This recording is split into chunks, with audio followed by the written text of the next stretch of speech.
ESG 경영에 의해 이노소셜랩 유승건입니다.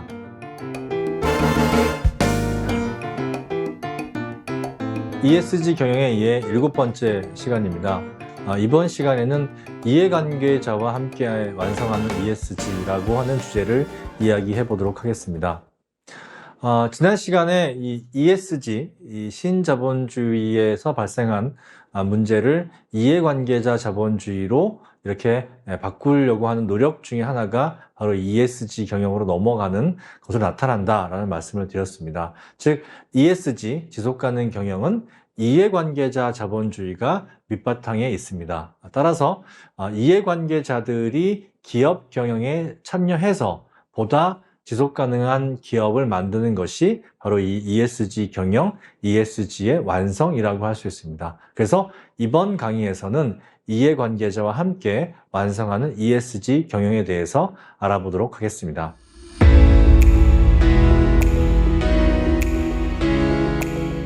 그러면 과연 기업의 이해관계자라고 하는 것은 무엇을 의미하느냐? 또 좋은 기업이라고 하면 바로 이 이해관계자와 좋은 관계를 유지하는 기업, 더 나아가서 지속가능 경영이라고 하면 이해관계자와 함께 지속가능 경영을 만들어 가야 된다라고 하는데, 기업의 이해관계자에 대한 이해가 반드시 필요하다라고 할 수 있습니다. 기업의 이해관계자는 누구냐라고 하면 우리가 지난 시간에 잠깐 말씀드렸던 이 지속가능 경영의 실행 원칙인 ISO 26000에서는 이해, 인터레스트, 보통 이제 거래관계라고 얘기하죠. 그 이해와 영향, 인플루언스라고 해서 기업이 어떤 활동을 하는 것에 대해서 영향을 받는 그런 어떤 것을 주고받는 관계를 바로 이 이해관계자라고 하는데요. 보통 이제 핵심 이해관계자, 직접 이해관계자, 간접 이해관계자, 공통 이해관계자라고 이야기를 합니다.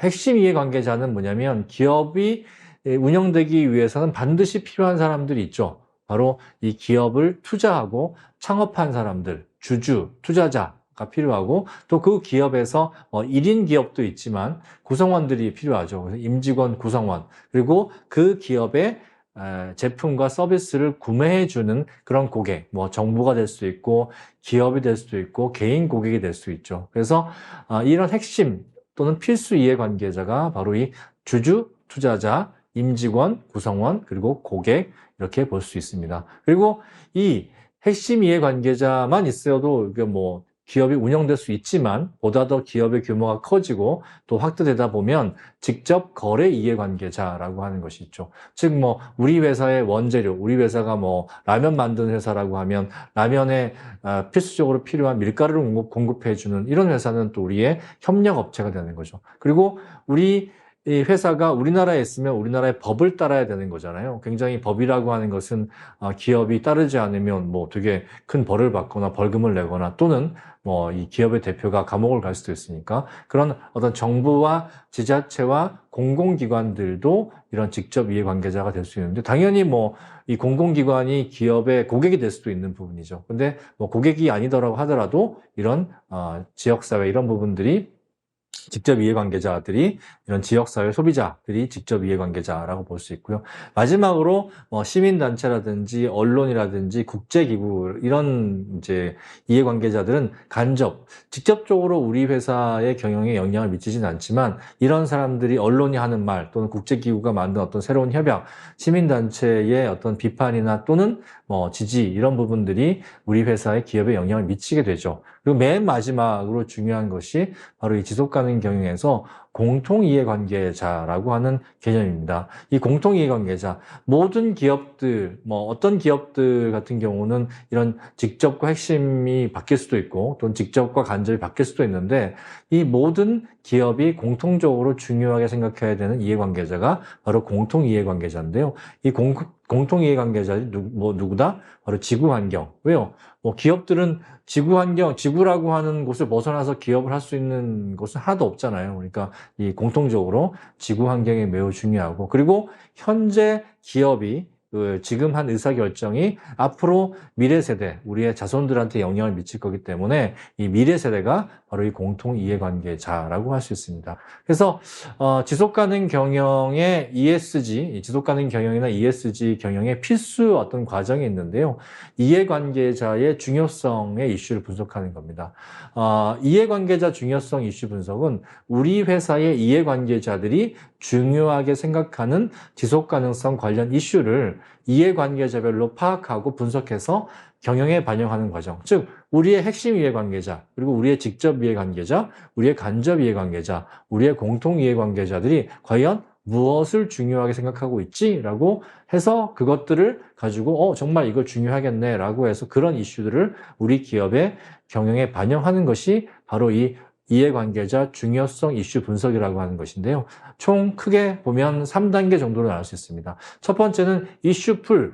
모든 세계 문제를 다 다룰 수 없으니까 어떤 국내외 지속가능 경영에 대한 이슈, ESG 관련 보고서, 가이드라인, 언론 보도, 전문가 집단 인터뷰, 또는 산업계 이슈 등에서 ESG 영역의 키워드를 도출합니다. 예를 들면 온실가스, 지구온난화, 또는 생태계 파괴, 그다음에 물 부족, 코비드 이런 것들이 다 이슈풀에 해당이 되는 거죠.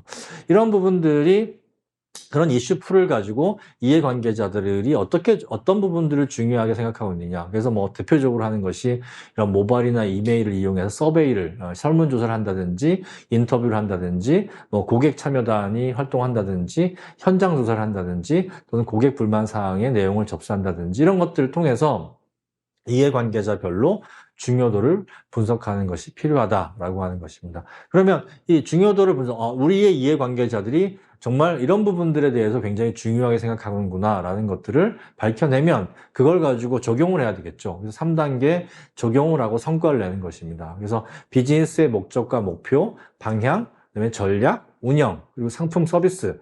요즘 예를 들어서 우리 그 고객들 같은 경우는 육식으로 인해서 지구 환경이 많이 망가지니까 채식, 비건이라고 하는 제품이 많았으면 좋겠다라고 하면 우리 회사가 식품회사라고 하면 육식 재료를 많이 만들어 새로운 신제품을 내는 것보다는 비건 재료를 많이 낸다. 이런 것들이 바로 이 적용이 된다는 거죠. 그래서 상품과 서비스에 이런 그 이해관계자들이 중요하게 생각하는 가치를 반영하기도 하고 공급사슬마 그리고 우리 협력 업체들도 고기보다는 채소 중심의 야채 중심의 그 식품을 개발하기 위해서는 그런 것을 우리한테 제공해주는 농장 이런 것들과 친해져야 되겠죠. 그런 어떤 실제 적용이 필요하다. 그래서 지속가능 경영에 성과가 도출되는 단계가 이슈풀 구성, 이해관계자 조사, 적용과 성과 이런 부분들이 있다라고 하는 것이죠.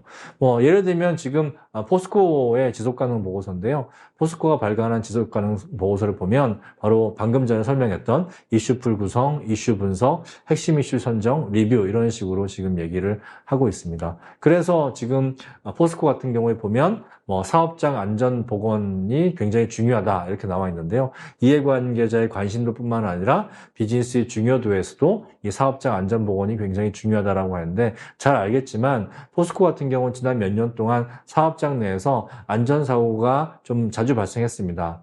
때문에 이 자주 발생하는 문제를 해결해 보자라고 해서 굉장히 기업의 지속 가능성 문제 중에 안전을 굉장히 중요하게 놓고 있고요. 또 한 가지는 포스코가 우리나라의 모든 기업들 중에 온실가스 배출을 가장 많이 하는 회사이기 때문에 바로 이 기후변화에 대응해야 된다라고 하는 부분들도 이해관계자들이 너네 포스코 기후변화에 대응해야 돼 라고 지금 이제 강조하니까 그 부분을 받아들여서 우리가 저렇게 중요한 게 가겠다라고 하는 이해관계자의 관심도 뿐만 아니라 비즈니스 중요도에서도 중요하다라고 지금 하고 이것에 대한 목표와 전략들을 수립해서 지속가능 경영을 하고 있는 것입니다. 유니레버 같은 경우에도 여기 보면 멀티 스테이크홀더 모델이라고 해서 다양한 이해관계자 모델이라고 해서 our people, 우리의 구성원, 그 다음에 컨슈머, 소비자, 커스터머, 고객, 그 다음에 서플라이어, 비즈니스 파트너, 즉 우리의 공급자와 협력회사, 그 다음에 소사이어티, 우리의 사회, 그리고 플래닛, 지구 환경, 그 다음에 쉐어홀더, 이런 어떤 주주, 이런 사람들이 다 원하는 가치가 뭔가라고 보는 거죠. 여기 보시면 아시겠지만 우리의 구성원들 같은 경우는 안전한 일터에서 일을 하고 우리가 보다 웰빙과 그 다음에 우리가 배울 수 있고 우리의 안정적인 고용 안정성을 우리가 누리는 그런 회사가 됐으면 좋겠다라고 하는 부분들이고, 우리 고객들 같은 경우에는 보다 나은 제품, 보다 어떤 영양가 있고 보다 건강한 제품을 우리가 얻었으면 좋겠다. 그리고 여기도 보면 보다 더 식물 기반한 제품이 있었으면 좋겠다라고 하는 부분들이 있습니다. 뭐 서플라이어나 또는 파트너 같은 경우에는 우리가 지속 가능 경영을 다 같이 이런 같이 하는 그런 가치가 중요하다라고 하는 부분들이고요. 사회적인 부분에 있어서는 이런 휴먼 라이트가 매우 중요하다.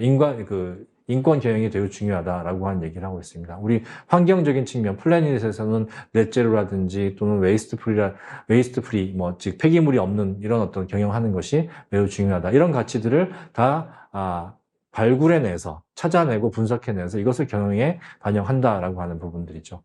기업 경영에서 이해관계자의 소통과 참여가 중요한 이유에 대해서 우리 또 린다 보온 박사님이라고 하는 분이 유명한 분이 계신데, 스테이크홀더 릴레이션십 매니지먼트에서 이 지속 가능하고 성공적인 기업 운영을 위해서, 즉 이해관계자의 소통 부재 실수는 오해 갈등으로 이어지고 충분히 예방 가능한 리스크도 더 큰 문제의 원인이 된다. 즉 사소한 문제를 두지 말고 이해관계자 소통을 열심히 해서 이해관계자들과 오해를 푸는 것이 훨씬 좋은 지속가능 경영이 출발점이 될 수 있다라고 하는 부분들이고요.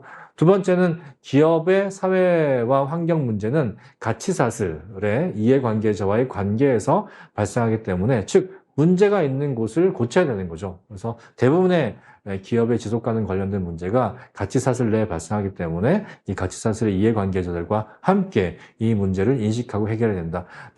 마지막으로는 이 지속가능 경영이라는 것이 곧 이해관계자의 소통과 참여는 신뢰받는 기업이 되기 위한 출발점이자 완성이다라고 했는데, 신뢰받는 기업이 된다라고 하면 투자자 입장에서도 조금 이 회사의 매출이 좀 떨어진다고 해도 믿고 한번 해보자. 그리고 고객 입장에서도 이 회사의 물건 우리가 믿고 살 수 있지라고 해서 믿을 수 있는 기업이 되는 것이 굉장히 중요한데, 그것이 지속가능 경영의 목표인데, 그 지속가능 경영이 바로 이해관계자의 소통을 통해서 할 수 있다라고 하는 부분들입니다.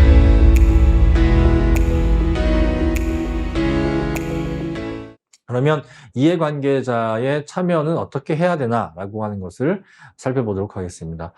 이해관계자의 필요와 욕구를 무엇인지 파악해서 충족시켜주고 결국 이것이 지속가능 경영 실천과 함께 이루어져야 된다라고 하는 부분들인데요. 그러면 핵심 이해관계자인 그 주주와 투자자, 임직원, 고객들의 욕구는 무엇일까요? 기업의 핵심 이해관계자인 주주, 투자자, 임직원 또는 구성원, 고객은 기업의 존폐 여부, 즉 망하고 흥하고를 결정하는 매우 중요한 필수적인 이해관계자들이죠. 그래서 이들의 필요와 욕구를 반영할 뿐만 아니라 기업의 지속 가능성에 긍정적인 영향을 주고받을 수 있도록 지속가능 경영 ESG 실행의 중요성에 대한 상호 이해의 수준도 높여야 된다라고 하는 것인데요. 주주 투자자들에게는 지속가능 경영의 중요성에 공감대를 형성해야 되는 거죠. 주주 투자자들이 단기 투자만 한다거나 이 회사는 정말 주식에 대한 투기만 하기 위해서 투자를 한다라고 하면 장기적인 안정성을 확보할 수 없는 거죠. 그래서 지속가능 경영의 중요성에 대한 공감대를 형성해야 되고요. 단기와 중장기 이익의 균형, 단기 이익만 보고 들어오면 단기 이익이 좀 힘들어지면 충분히 지금 다음 분기나 다음 연도에 충분히 이익을 낼 수 있는데 주식이 확 빠져버리면 기업이 망할 수도 있는 거거든요. 그렇게 해서는 안 된다라고 하는 거죠. 그래서 주주총회라든지 사업보고서, 주주서한을 통해서 지속가능 경영의 중요성을 계속 소통해야 된다라고 하는 것이고요. 고객이 지속 가능성을 고려한 선택을 한다라고 하면 기업이 보다 지속 가능성과 관련된 제품과 서비스를 많이 만들어낼 수 있는 거죠. 그래서 고객이 지속 가능성을 고려한 소비를 하면 할수록 제품과 서비스를 제공할 수 있고, 제품과 서비스를 개발하는 과정에서 고객 참여를 통해서 이 지속 가능한 가치를 이 고객들한테 제시해 줄 수 있다라고 하는 것이고요. 마지막으로 임직원 같은 경우는 지속가능 경영이 일상적인 의사결정과 업무에 내재화되어야 되는 거죠. 그냥 회의 때나 열심히 하고 외부에 광고만 하는 게 아니라 내 업무에서 지속가능 경영이 이루어져야 되는데, 그렇게 하기 위해서는 경영 원칙이라든지 제도, 리더십, 교육, 역량 강화, 기업 문화를 형성할 수 있어야 된다라고 하는 점입니다. 우리 직접 이해관계자는 어떻게 될까요? 지속가능 경영 ESG는 계속 강조하지만 비즈니스 가치사슬 전체에서 실현되어야 되기 때문에 협력사, 지역사회, 소비자와의 협력은 ESG 실행에 있어서는 빠질 수 없는 필수 요소가 되고 있으며 정부 지자체 ESG 관련 제도도 점점 강화되고 있다라고 하는 것이죠. 그래서 협력사, 이 ESG 이슈에 있어서 협력사를 어떻게 관리할 것인가가 지금 가장 핫한 이슈인데요.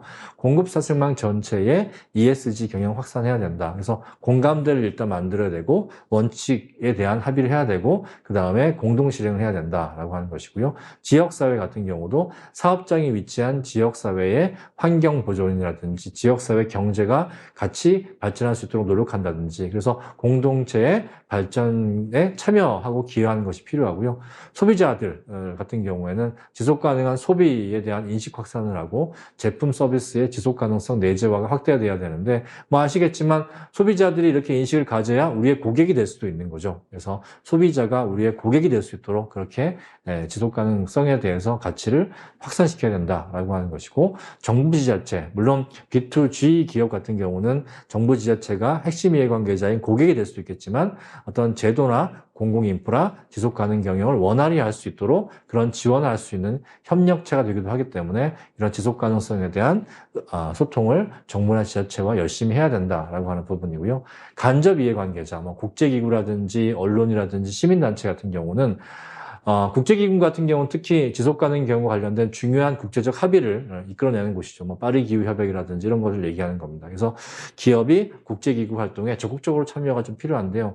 우리나라 같은 경우는 이런 국제기구의 활동에 그리 소극적인 것 같아요. 오히려 미국과 영국이나 유럽 기업들은 국제기구 활동에 잘 참여해서 그런 기업들의 목소리가 이런 ESG 국제적인 협약들에 반영될 수 있도록 노력하는데 우리는 좀 그런 부분들이 아무래도 좀 부족하지 않나. 그리고 이제 언론과 시민단체 같은 경우는 여론을 이끌고 형성하는 곳이기 때문에 이들이 지속가능 경영에 대한 인식과 방향성 제시가 ESG에 대한 중요한 역할이 되겠죠. 그래서 언론, 특히나 이제 우리나라 언론들이 ESG에 대해서 잘 보도하는 언론도 있지만 잘못된 보도를 하는 언론들도 꽤 있습니다. 그래서 ESG에 대한 대중인식과 방향성을 제시해야 되는데 올바른 ESG 인식이 매우 중요하고 언론을 만날 일이 있으시면 ESG가 이런 부분들이다. 이런 기업에서 이런 부분이 필요하다라고 이제 얘기해 주는 것이 필요하다라고 하는 것이죠. 시민단체, ESG 경영의 건강한 비판자가 되어야 되고 감시자 역할을 해야 되는데 ESG에 대해서 너무 편협한 시각을 갖게 되면 이것도 문제가 되니까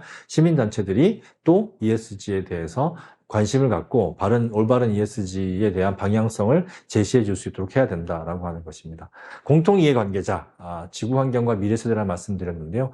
모든 기업의 공통이해관계자인 지구환경과 미래세대에서는 지속가능 경영, ES 실행의 전 과정에서 간과하지 말아야 될 존재이고 특히나 UN SDGs, Sustainable Development Goal이라고 하는 이런 UN SDGs의 실행에 적극적으로 참여해야 되고 공통 이해관계자의 지속 가능성을 높일 수 있어야 된다라고 하는데 이 UN SDGs를 만드는데 큰 기여를 한 우리 그 제프리 삭스 교수님이라는 분이 계신데 이분이 EBS에 보면 이 지속 가능 발전이라고 하는 수업을 하신 적이 있습니다. 이 영상을 보시면 이 기업들이 지속가능 발전에 대해서 어떻게 함께 해야 되는지에 대한 설명이 잘 나와 있는데요. 우리 ESG에 대한 위대한 수업 EBS에 나와 있는데 그것을 좀 함께 보셨으면 하는 바람이 있습니다.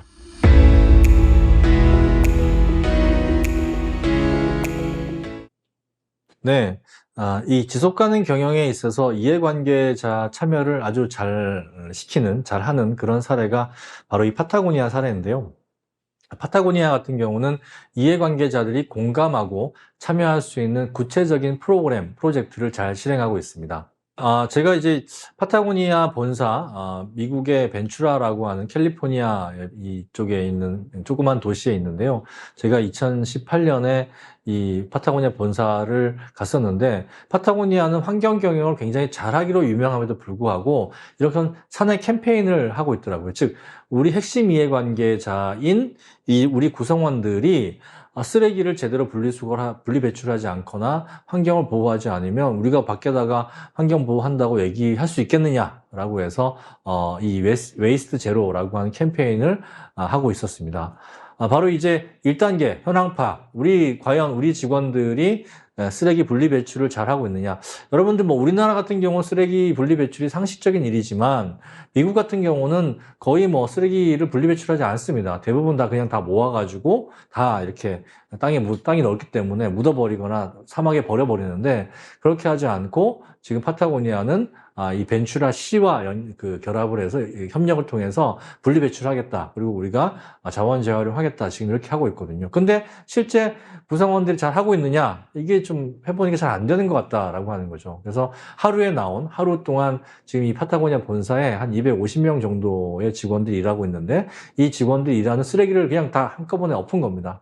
한번 우리가 실제 잘하고 있는지 안 하고 있는지를 한번 해보자라고 해서 전사에 550kg의 쓰레기를 취합해서 이 사내 환경팀이 종류별로 분류하기 시작했습니다. 그래서 분석해봤더니 현재 수준에서 분리 배출만 잘해도 이렇게 재활용할 수 있는 것이 굉장히 늘어난다는 거죠. 즉 땅에 묻어버리는 비율이 지금 35%인데 이걸 18%를 줄일 수 있다. 예를 들면 지금 하루에 550kg가 나니까 지금 거의 한 뭐 17% 이렇게 줄여 나간다라고 하면 굉장히 많은 양이 줄 수 있는 거죠. 그런 부분들이 있다라고 하는 분석을 했고요. 그래서 전 직원을 대상으로 이렇게 분리수거를 하자라고 하는 세미나 워크숍을 개최합니다. 그래서 개최했습니다. 이제 이 자리에 제가 가서 이걸 봤는데요.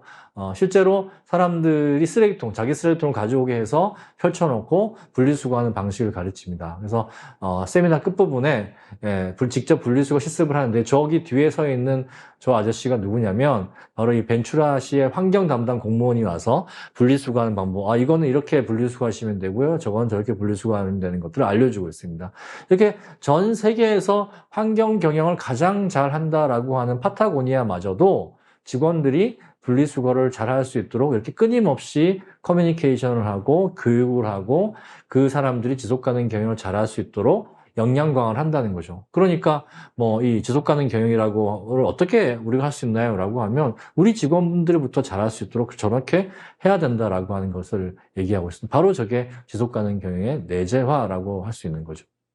그리고 이런 환경 중심의 제품을 만들기 위해서 정말 현장에 가서 현장 중심의 경영을 해야 된다. 이게 뭐냐면 파타고니아는 아시겠지만 이 아웃도어 스포츠 의류를 만드는 회사고 이 아웃도어 스포츠 의류는 방수를 기능이 중요하기 때문에 이 옷에다가 플라스틱 코팅을 많이 하게 됩니다. 근데 이 플라스틱 코팅을 하는 것이 결국 세탁기에 들어가서 이게 마이크로 플라스틱으로 잘게 부서진 다음에 왜 물을 오염시키는 거거든요. 그래서 이 직원들이 환경단체의 인턴십 프로그램을 참여해서 이렇게 마이크로 플라스틱을 채취하고 실험하는 그런 어떤 것들도 할 수 있는 기회를 제공해서 바로 마이크로 플라스틱 문제가 굉장히 심각하구나. 이렇게 맑아 보이는 물에서 얻은 물고기라든지 이런 수상 조개라든지 생물들에서도 마이크로 플라스틱이 검출되는구나 라고 하는 걸 직접 눈으로 보고 우리가 제품을 만들 때 가능하면 코팅이 벗겨지지 않고 마이크로 플라스틱 문제가 발생하지 않는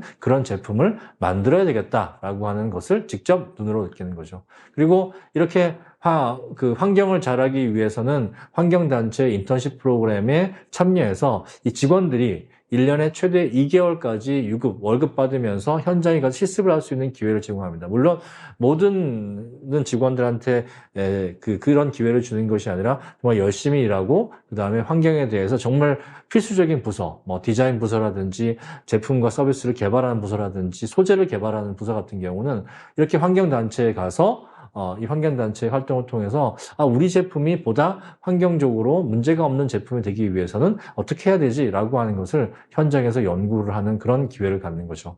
심지어는 1990년대 중반에 이 캘리포니아의 헤드워터라고 하는 숲 보전이 항의 시위가 있었는데 환경단체의 항의 시위 갔던 파타고니아 직원들이 이 불법 시위라고 해서 경찰이 막 이렇게 끌고 간 거죠. 근데, 이 회사가, 이렇게 환경 보호하는 것은 정말 잘한 일이다라고 해서 직원들의 보석금, 즉, 풀려나갈 수 있는 보석금을 대주고, 재판을 이렇게 해서 이 직원들이 정말 필요한 일을 했다라고 하는 그런 것들을 지원해 주기도 했습니다. 그리고 파타고니아 하면 이제 많은 분들이 이제 기억하는 것이 돈 바이 지스 자켓이라고 해서 미국의 블랙 프라이데이, 즉 추수감사절 기간 동안에 세일을 굉장히 많이 하는 기간 동안 오히려 파타고니아는 우리 자켓을 사지 마세요라고 하는데 많은 사람들이 이게 역발상 마케팅이라고 얘기하는데 파타고니아에 가서 물어보면 절대 우리 그런 건 아니다. 오히려 그 추수감사절 때 사람들이 필요 없는 물건을 많이 삶으로 인해서 환경이 망가지고 있으니까 그 문제를 우리는 비판하기 위해서 차라리 우리 옷을 사지 마세요라고 이렇게 얘기했다라고 합니다. 근데 더 중요한 건 이걸 펼쳐보는 게 중요하죠. 광고를 펼쳐보면 공동자원 운동이라고 해서 5가지 이야기를 얘기하고 있는데요. 이 얘기는 앞에 우리가 자원순환에 대한 순환 비즈니스 얘기할 때 한번 했었는데요. 다시 한번 설명을 하면, 우리 파타고니아 리듀스 줄이자. 그래서 필요하지 않거나 오래 입지 않을 제품을 사지 말자. 리페어 새 옷을 사기 전에 기존의 옷을 수선해서 입자. 리유즈 더 이상 입을 수 없는 옷은 재사용이나 재활용하자. 리사이클 중고 제품을 반품받아 재활용 또는 다른 용도로 사용하도록 하자. 그리고 이제는 많이 사는 것이 중요한 게 아니라 정말 좋은 제품을 사서 오랫동안 입을 수 있는 그런 어떤 것을 하자. 결국은 과잉 소비가 과잉 오염을 낳으니까 그런 문제를 우리가 함께 해결하자라고 하는 부분들이. 대표적인 프로그램이 이 Repair is a Radical Act라고 해서 정말 이 고쳐 입는 것은 정말 신선한, 그리고 정말 우리로 치면 짱인 행동이야라고 이렇게 얘기를 하는 거죠. 그래서 고쳐 입자. 요즘 누가 옷을 고쳐 입습니까만은 파타고니아 고쳐 입을 수 있도록 매장에서 고쳐주기도 하고요. 그다음에 미국에서 가장 큰 수선 센터를 마련해서 미국 사람들 거의 옷 고쳐 입지 않는데 이렇게 그 옷을 고쳐 입는 서비스를 해주기도 하고요. 그다음에 심지어는 미국의 아웃도어 활동이 많은, 우리로 치면 국립공원, 설악산 국립공원이라든지 지리산 국립공원을 가서 등산객들의 옷을 파타고니아뿐만 아니라 다른 메이커의 옷들도 고쳐주는 이런 활동을 하고, 대학생들이 또 옷을 많이 버리니까 대학교를 찾아가서 이렇게 우리 옷 오래 입자. 그리고 안 입는 옷이 있으면 나와서 우리 교환하자. 벼룩시장도 하고 이런 것들을 이제 하는 거죠. 이런 프로그램도 하고 있다라고 하는 것입니다. 그리고 환경단체, 자칫하면 이 의류회사가 환경 문제를 많이 일으키기 때문에 환경단체와 어떤 반대에 놓일 수 있는데, 오히려 환경단체들을 지원해서, 그래서 정말 현장에서 일하는 풀뿌리 행동가들을 위한 수단들이라고 해서 이 환경단체에 일하는 사람들을 대상으로 해서 컨퍼런스를 열고 이 사람들을 지원하는 프로그램들을 만들어서 이 사람들이 환경활동을 열심히 할 수 있도록 하고, 이 사람들이 의견을 내면 파타고니아는 이런 식으로 좀 환경운동을 더 하면 좋겠다라고 하는 의견들을 내면 그 의견들을 받아서 우리가 제품과 서비스에 반영하는 이런 활동들을 하는 거죠. 그래서 1994년부터 시작했다. 시민단체들과 함께 파타고니아가 어떻게 하면 더 환경경영을 잘할 수 있을까에 대한 부분들을 아예 환경단체 사람들 초청해서 이렇게 하고 있다라고 하는 거죠. 저희가 산타모니카 매장을 방문했었는데요. 이 산타모니카 매장에서 나온 수익을 직접 그 지역에 있는 환경단체들한테 이렇게 기부한다라고 하는 것을 이렇게 결과를 공개하고 있기도 합니다. 그리고 이 매장에서 이때 파타고니아 솔트레이크 시티 매장 같은 경우는 베이스이어스로 치면 설악산 국립공원 같은 것인데, 이 설악산 국립공원을 트럼프 대통령이 거기에 호텔이나 스키장을 놓겠다라고 개발을 하는데, 그것을 반대하는 운동을 이 파타고니아 매장에서 열어서 지역에 있는 이 환경 보호를 위한 시민들과 그 다음에 이 환경단체 사람들이 와서 파타고니아 매장에서 옷 다 치우고 거기에서 어떻게 하면 이 베어스이어스 국립공원을 보존할 수 있을까, 이런 얘기를 같이 한 거죠. 이렇게 이 정도로 한다라고 하면 정말 파타고니아는 환경을 보호하는 회사구나라고 하는 걸 당연히 고객들도 지역사회 주민들도 알 수밖에 없다라고 하는 부분들입니다.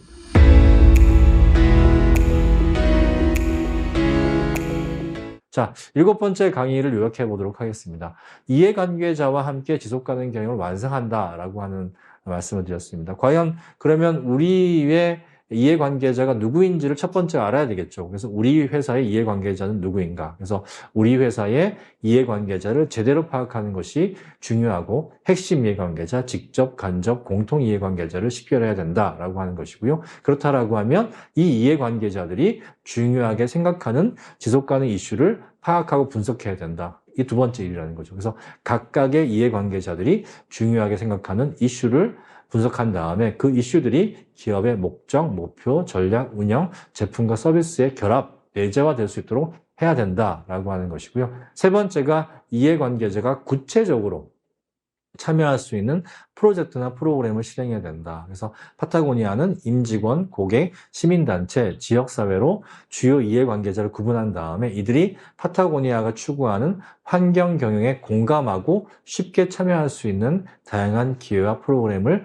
제공함으로 인해서 파타고니아가 말로만 광고로만 환경경영, 지속가능 경영하는 것이 아니라 실제 하고 있구나라고 하는 것을 회사 내부의 구성원, 지역사회의 주민, 그리고 심지어는 환경단체 사람들도 파타고니아는 진심이네, 찐이네 라고 하는 것들을 알 수 있게 한다는 거죠. 그러니까 회사가 잘 될 수밖에 없는 거죠. 이런 부분들이 바로 이 이해관계자 중심 경영이라고 하는 것입니다. 자, 이해관계자 중심 경영 여러분과 함께 알아봤습니다. 지속가능 경영의 완성은 그냥 우리가 지속가능 경영 잘하겠다라고 외치는 것이 아니라 우리의 구성원, 고객, 그리고 우리 협력회사와 함께, 즉 이해관계자와 함께 지속가능 경영을 실현하는 것이 완성이다라는 말씀을 드렸습니다. 네, 강의 들어주셔서 감사합니다.